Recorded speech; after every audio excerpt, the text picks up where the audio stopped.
We're live and local. It's Mix 102.5 with Big Papa in the morning. Mental Wellness Wednesday. The world's leading love and emotional healing coach. She is Rebeccah Silence. She is available online at theunsilentwoman.com, and she's available right here, right now. Rebeccah, good morning. Hello, everyone. Let's make some magic happen. Rebeccah, I have found that a lot of times your mindset going into pretty much any situation kind of helps determine how the situation's going to go.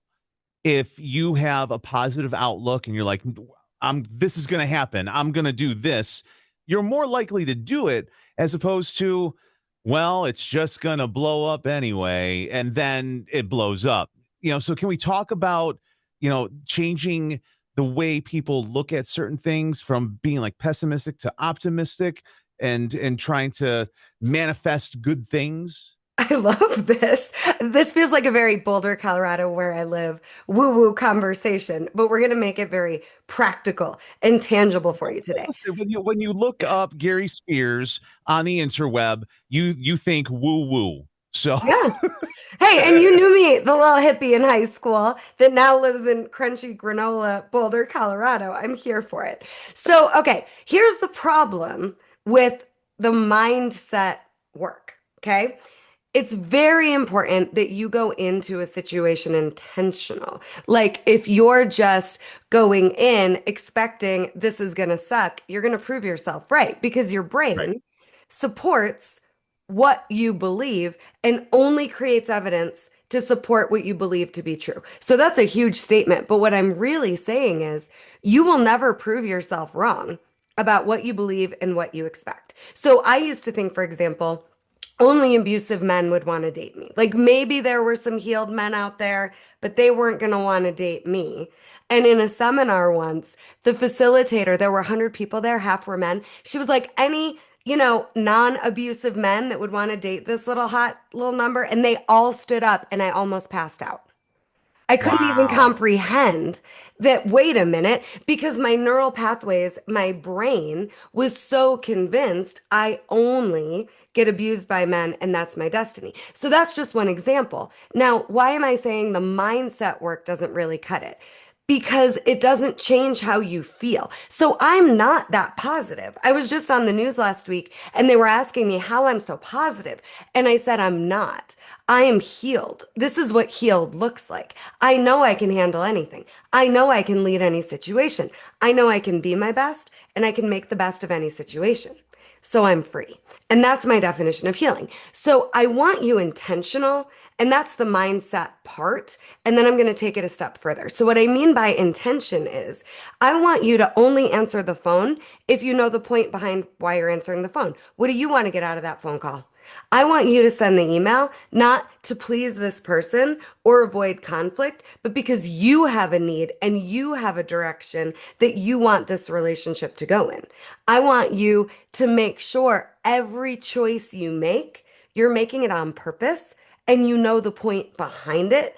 Otherwise, you are just at the effect of everybody else's agenda and everybody else's intention. And then you're blowing in the wind and then you get resentful, and then ultimately anxious, and then ultimately depressed. If your life isn't yours, it's going to feel terrible. So the mindset work doesn't fix the I feel terrible. And how many of you, I love this term I coined a few years ago, suffer from what I call high functioning unhappiness. You're doing it right, but it feels unfulfilling, disappointing, empty. Okay.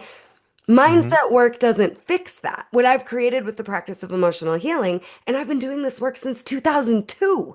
I'm 45. I know I look much younger, but I've been doing this a long time. And when I tell you the practice of emotional healing is the fountain of youth, I mean it. I mean it. I mean, you are so free and you are so whole and you are so unshakable when you know how to regulate your emotions and your nervous system and trust the good emotions like joy. So I also want you to pay attention to how do I want to feel? So the two questions are, how do I want this to go? And how do I want to feel? Don't skip that part. Most of you would rather stick needles in your eyes than deal with your feelings. I get that. but you're going to miss your life and you're not going to have as much fun and you're not going to enjoy if you're not intentional about how you want to feel as much as you are intentional about the boxes you're checking. So as far as being intentional, it was those two questions. Answer those two questions, and that'll help you point you in the right direction. In any moment, how do I want this to go? How do I want to feel? And I've been on the other end of talking to a client that just got a terminal diagnosis, talking to a client that just got cheated on, talking to a client. This literally happened once where I had a client who started a business and built a business for 40 years with her husband. He convinced her to take back his equity in the company that was in her name, and then he left her and divorced her. So I'm saying, even in the nightmare scenarios, you can ask yourself, how do I want this to go? And how do I want this to feel? I coached that client really well to take her power back and get what was hers, and she did. And I don't care what it is. I've been through a essentially terminal cancer diagnosis and come out the other side.